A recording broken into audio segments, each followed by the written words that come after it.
하나님 말씀 보도록 합니다. 열왕기상 15장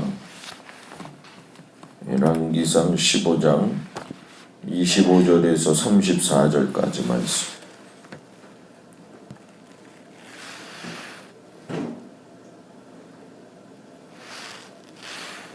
열왕기상 15장 25절에서 34절 다 같이 봉독합니다.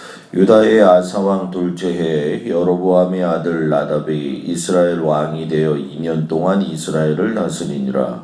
그가 여호와 보시기에 악을 행하되 그의 아버지의 길로 행하며 그가 이스라엘에게 범하게 한 그 죄 중에 행한지라.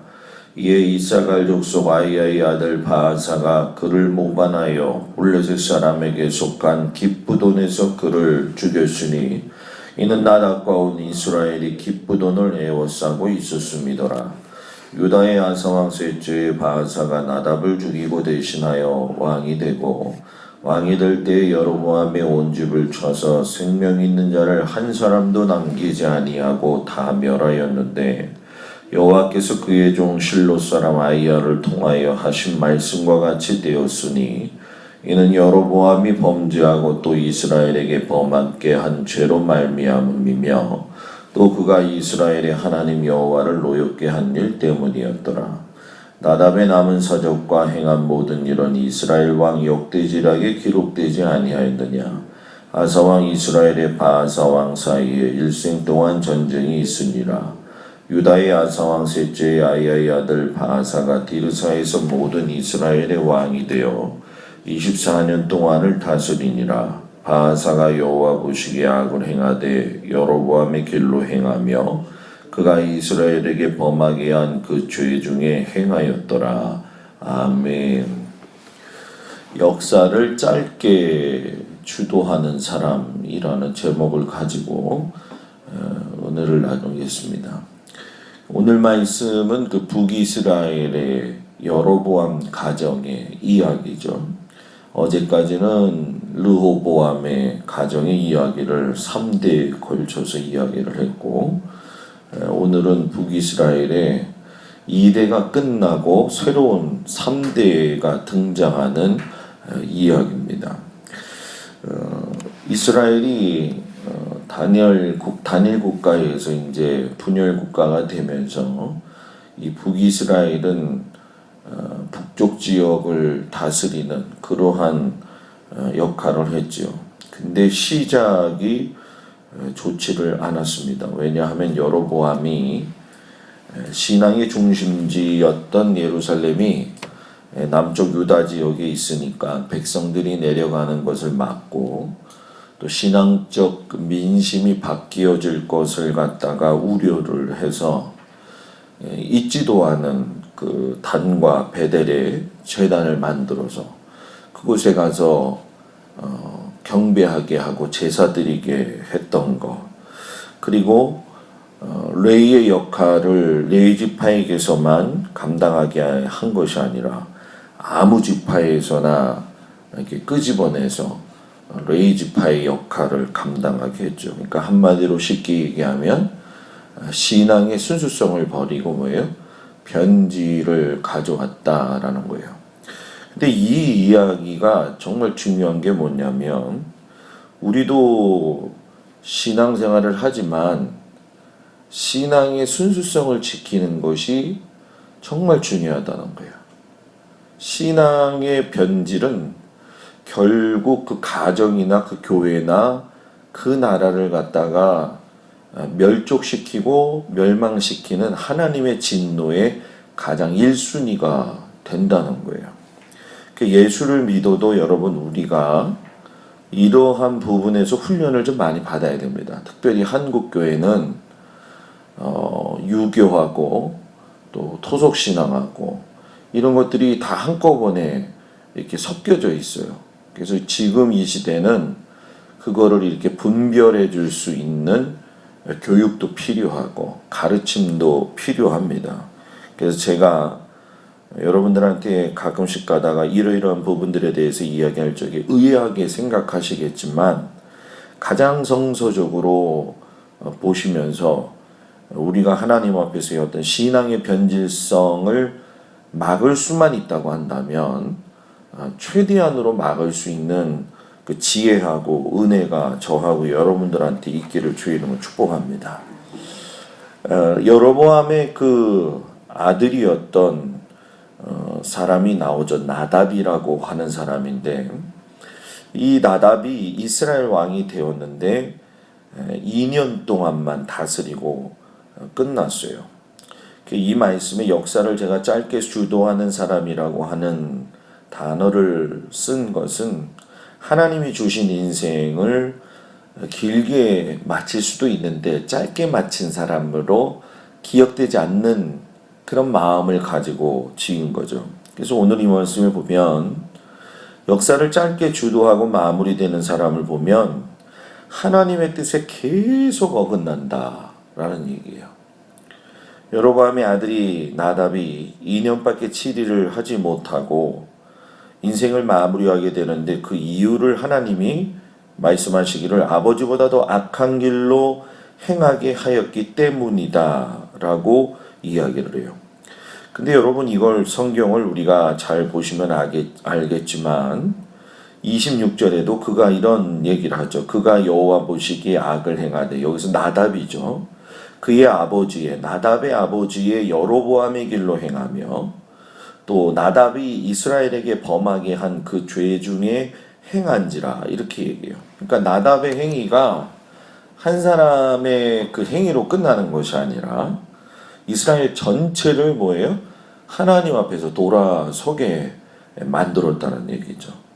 그러니까 이런 모습을 하나님께서 가만히 보고 계시지 아니하시고 이제 바하사라고 하는 전혀 여로보암의 혈통이 아닌 다른 사람을 통해 가지고서는 나답을 모방해 가지고선 계속적으로 하나님의 뜻에 어긋난 집안에 대한 그 마지막 심판을 하시는 걸 우리가 보게 됩니다.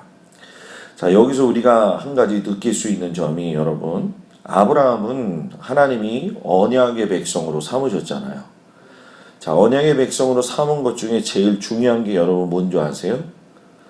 아브라함을 하나님이 데리고 나가셔서 말씀하시기를 너의 민족을 저 모래처럼 또 저 별처럼 하는데 그거보다 더 중요한 게 있어요. 그 뒤에 말씀이 뭐냐면 너를 축복하는 자는 내가 너를 그 사람까지도 뭐예요? 축복하고 너를 저주하는 사람은 내가 그까지도 뭐예요? 저주하게 됐다고 그랬단 말이에요.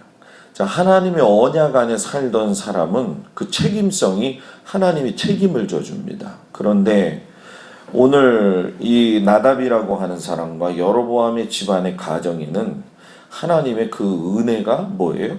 없다라고 하는 거예요. 이유는 딱 한 가지입니다. 하나님 보시기에 악을 뭐예요?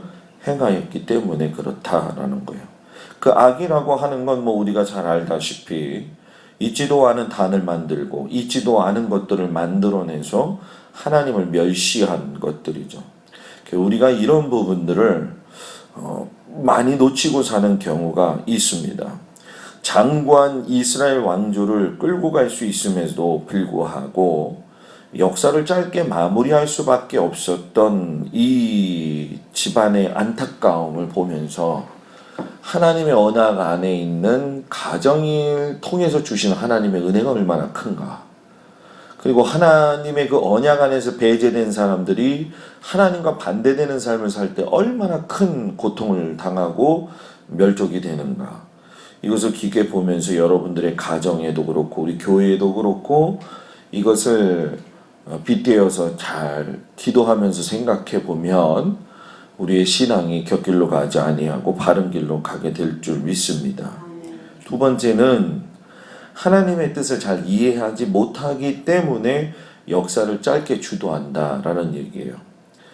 간혹 우리가 하나님이 이해가 안 갈 때가 있지요. 특별히 오늘 같은 말씀인데 여로보암도 마찬가지고 나답도 마찬가지지만 그 모반을 깨했던 오늘 그 가장 이름이 나중에 나오는 바하사라고 하는 사람, 그 사람도 뭐 줄자 가지고 재봤자 거기에 사람이죠. 그러니까 악한 사람을 이렇게 더 이렇게 사용되어져서 징벌하는 경우 우리는 잘 이해가 안 돼요. 왜냐하면 하나님이 이 악한 사람들을 그냥 이렇게 멸시하실 적에 멸족하실 적에는 선한 것을 드러내시기 위함이 아니느냐. 근데 여러분 우리가 이 분열왕국을 보면서 이 특별히 북이스라엘이 멸망하는 가운데에 있어서 계속적으로 나오는 이야기가 있어요. 공통된 단어인데 아마 여러분들도 이제 계속 보시면서 아시겠지만 북이스라엘의 모든 왕들이 꼭 앞에 서두에 뭐라고 써 있냐면 그들이 여로보암의 길로 행하였다 이렇게 얘기를 해요. 그들의 여로보암의 길로 행하였다. 그러니까 북이스라엘의 근원은 다 어디서 시작이 됐다는 거예요. 여로보암에게서 시작이 됐다는 거예요. 저 멋대로 뭐예요? 단을 만들고 제단을 만들고 우상을 만들고 이방 신들을 데리고 들어오고 레이즈파의 어떤 순수성을 무너뜨리는 어떤 그런 모습들. 그러니까 실상 알고 보면 이 나답도 죽고 난 이후에 이 바아사라고 하는 사람이 새롭게 왕이 되지만 24년을 치리했다고 이야기를 하죠. 24년 치리했는데 2년 치리한 나답이라고 하는 왕하고 비교했을 때 별반 그렇게 다를 것이 없다라고 하는 거예요. 그 왜 그러냐? 여로보암의 그 혈통과 그 습관과 이런 것들이 뭐예요? 배겨져 있기 때문에 그렇다는 거죠.